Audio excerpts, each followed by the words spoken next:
This video is intended to give you some ideas of how you can move your alpacas around the field, how to get them into a pen so that you can carry out some routine tasks.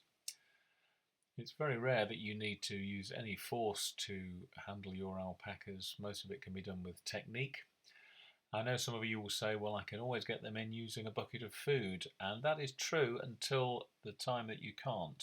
And that time will be when there's a problem and you need to get them in as it's starting to get dark and they're a little bit jittery. It'll be when the vet's coming and you can't get them in. So it's good that you have a backup plan that will always work. And the way that we move the alpacas has always worked for us is to use a herding tape, which is just simply a piece of webbing that you can buy from a DIY store or you can buy off eBay. You can buy a piece of webbing relatively inexpensively that will cover the full width of your field so that even on your own you can always get the alpacas in. So I've got a piece of webbing which is tied to the end of the hurdle in the pen on the left there. I've just picked up the tape that I'd laid on the field. The boys on the left have decided to run up the field, not because they're being chased, but because they probably worked out what's going on. And then the boy on the right there is doing his own thing and hedging his bets. But I'm relying on the fact he's going to join his mates, which there he is, off he goes. So I'm walking up with the tape in my hand, I'm gathering it in and pulling it tight. So here we are at the top of the field now, and I'm keeping it pulled tight and moving around in an arc towards the boys. And it's very rare that they will challenge the tape. I think in all the years we've had alpacas, I've had one boy who would always duck under the tape, but all the rest have always cooperated. So just pulling the tape, walk towards them. As you get closer to them, I can reach the end of the gate there, and there they are. They're all in. No stress, no running, no shouting. I'm just done on my own. I've got my drone hovering above there so that you can see what's going on, and we've zoomed in a little bit now so that we can have a look at how we'd inject the alpacas without restraining them. So I'm going to demonstrate this just with an empty syringe. I've got no needle on it, but it would work exactly the same. The way you move the alpacas in the pen here, if you stay behind the eye line of the alpaca that you've decided you're going to work on or need to work on, just stay behind their eye, they will move away from you. To stop the alpaca, you just take a step forward in front of their eye line and they'll stop. If you want them to go the other way, you simply step the other way and then they'll go the other way. So you can select out the alpaca you want purely by your body positioning. So then, without restraining the alpaca, what we do is make contact, put your hand on it so it knows you're coming, it's not coming as a great surprise. I'm making the skin tent ready for the injection. Injection goes in, job done, out it comes, give it a rub, and on to the next one. So you could have somebody passing you the syringe, or you could have them in a tray just at the side there.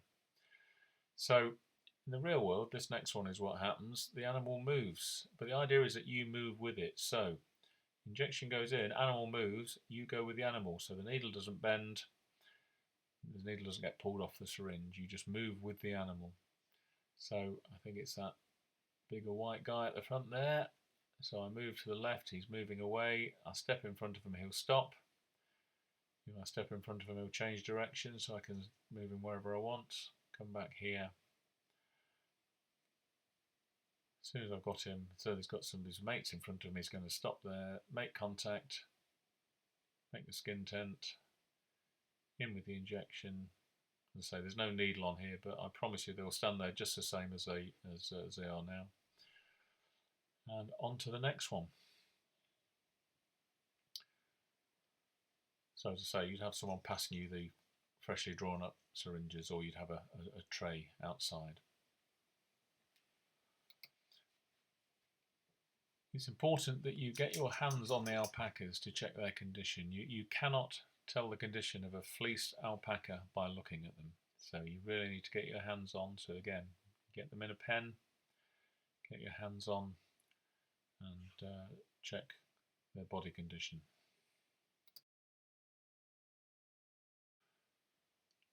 It's important to keep the alpaca's eyes clear of fleece. Some alpacas that are difficult to handle when they're fleece blind are perfectly amenable once they've had their eyes clear. So just keep an eye on it, and once a fleece gets too long, then give them a trim.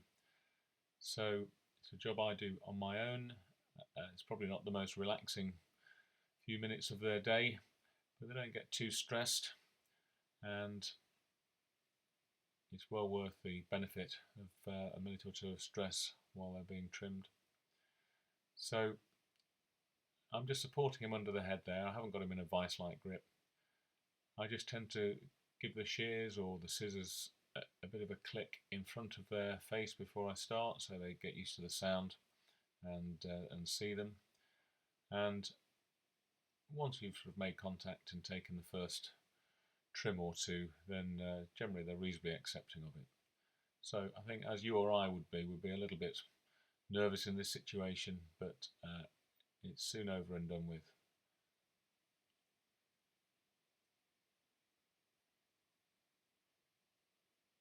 So I've done this side here, and then I'm going to change sides and move in front of the alpaca. So if you don't want to get kicked by an alpaca, don't stand behind them. If you do need to work behind them, then if you keep close to the animal, they won't be able to get any backlift in the kick, and you'll just get a nudge rather than a great big bruise. So change sides, change hands, show him the scissors, quick click.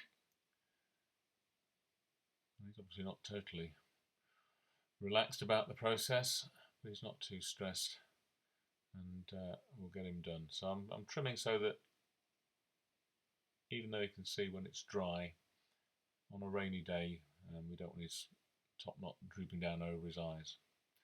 So a little chap here with a very furry face. So again, give a nice trim. Not too worried what he looks like. I just want him to be comfortable and able to see. So swap sides, and I am conscious that I'm bringing this animal round so that the camera can see him, but ordinarily I'll just trim him the way he's facing, so that little bit of rodeo there wouldn't normally need to take place.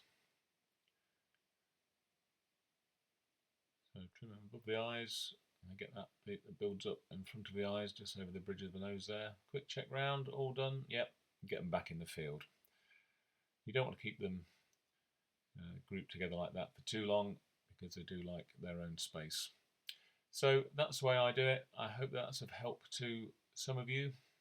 No doubt there are other ways to do it, and some of you won't like the way I've done it, but I hope it helps.